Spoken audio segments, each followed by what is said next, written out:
1 minute లోపల ఒకవేళ అబ్బాయి వీర్యం వెళ్ళిపోతుంది, లేకపోతే 2 మినిట్స్, ఈ మధ్యకాలం రీసెర్చ్ చేసిన తర్వాత నిర్ధారించాడు 3 మినిట్స్. 3 మినిట్స్ లోపల ఒకవేళ వీర్యం వెళ్ళిపోతే అబ్బాయికి ప్రాబ్లం ఉన్నట్టే. అది ముందే ఏం చెప్తుండే అంటే ఇద్దరు ఒకటేసారి సాటిస్ఫై అయ్యాలి, ఆర్గాజం వస్తే పర్వాలేదని టైం నిర్ధారించలేదు. కానీ ఇప్పుడు 3 మినిట్స్ అతను ఉండాలి, రెస్పాన్సిబిలిటీ ఉండతో అబ్బాయి మీద వచ్చేసింది. అయితే 3 మినిట్స్ లోపల ఒకవేళ వీర్యం వెళ్ళిపోతుందంటే అమ్మాయి సంతృప్తి పొందదు. అమ్మాయి ఎప్పుడైనా సరే అంటే అబ్బాయి ఎప్పుడైనా సరే రెడీ ఉంటాడు ఫర్ ఎజాక్యులేషన్, కొంచెం సేపట్లోనే ఎజాక్యులేట్ చేసేస్తాడు అతను. కానీ అమ్మాయి ఇక్కడ నుంచి ఇక్కడ తీసుకురావాలి అమ్మాయిని. అయితే అమ్మాయి ఎప్పుడైనా సరే, అబ్బాయి పొంగిపోయే మిల్క్ లాగా ఉంటాడు, అమ్మాయిని డెఫినెట్లీ అయితే 4 ప్లే ఇంపార్టెంట్.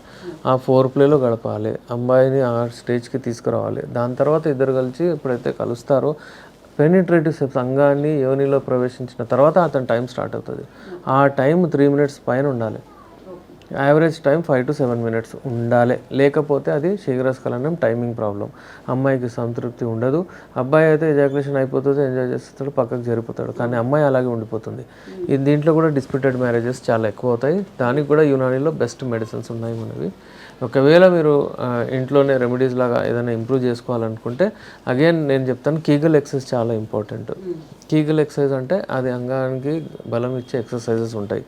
ఆ ఎక్సర్సైజెస్ పాటిస్తే కొంచెం ఇంప్రూవ్ అవుతుంది. అలాగే డైట్లో కూడా ఏం చేస్తారంటే తొందరగా వెళ్ళిపోతుందని వేడి వాడుతూ ఉంటారు, ఇంకా తొందరగా అయిపోతూ ఉంటుంది. అలా కాకుండా కొన్ని చల్లటి వస్తువులు వాడాలి. సో దీనికి ప్రీమెచ్యూర్ ఎజాక్యులేషన్కి ఎప్పుడైనా సరే ఇంట్లో ట్రీట్మెంట్ చేసుకోవడం, బయట నుంచి టాబ్లెట్ డెపాక్సిన్ అవన్నీ వాడడం ఇంకా స్పాయిల్ చేసేస్తుంది.